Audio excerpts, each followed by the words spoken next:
patient advocate and research perspectives in your own attitudes on access to tissue and biospecimen collection, and really the daunting task of trying to explain this to the very patients that you work with every day? We as patient organizations are ideally placed to educate patients about this. I would like to make one suggestion, though, that a part of a patient's tissue is actually banked for that patient to use, as well as putting some aside for research.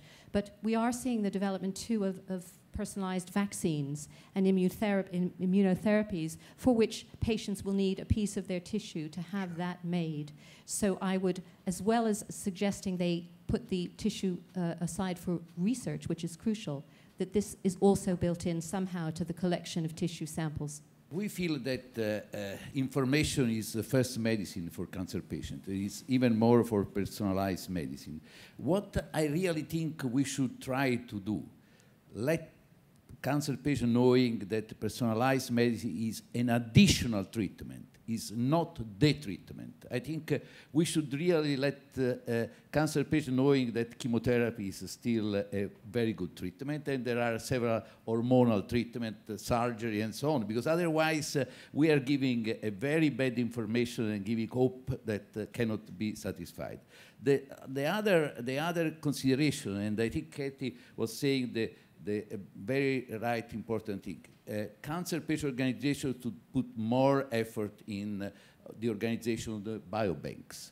We have been working with the OACI, and we ask that in the moment that the patient gives a specimen, he has to be, he is in the right, and we have been working also with Paolo Casali, and we have been publishing this document. The patient has first of all be in the condition to know the results by himself or the general practitioner. And secondly, the patient has to give the specimen under the condition that a piece of that specimen has to be kept for future needs. This is something that has to be accepted also by the scientific society. I've just come out of a press meeting with Professor Sabine Tachper, who has done a very interesting study with 811 patients were posed certain questions. And these countries were Argentina, China, France, Germany, Italy, Spain, and the UK. And I was surprised at the results, because working with patients, I had envisaged different answers to the questions. But one of the questions was, would patients be prepared to give tissue to hospitals? And almost all patients, 91%, would allow a hospital to retain a tumor sample for future research.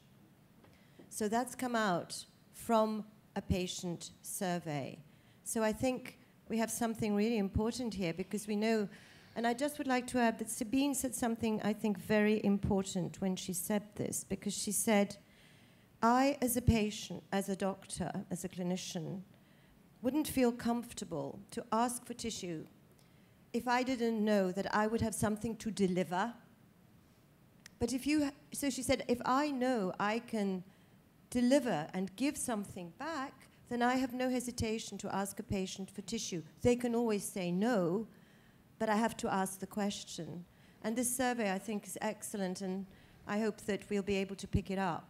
Very important statement brings me in mind what has been an action that was started by ERTC and Sabine Tachper and Gunnar Folpret from Germany have been really the medical oncologists behind. What we have tried within ERTC is to start a new concept of collaboration at the medical oncology scientific level for offering patients throughout Europe easier access to new treatments within clinical trials or new drugs within the personalized approach in a simple way. Actually, seems simple, but it's very complex. So in several countries, we have groups that will work together, collecting samples from metastatic colorectal cancer patients, hopefully at diagnosis of metastatic disease, and they will start their own specific treatment for the metastatic disease. But, as we were saying, these samples will be centralized, and the serious and more complex gene expression and gene mutation analysis will be performed in a way that we have profiled those patients, and we will have hopefully a series of clinical trials that are selective and specific later on, like after second, third line, after there are no other chances for these patients available. And so we'll know, for example, that in Naples, we will have a patient 1, 2, and 3 with that genetic background that allow them to be treated with the new drug available. This is a big effort, it's a big challenge. We are very enthusiastic of doing it. ERTC is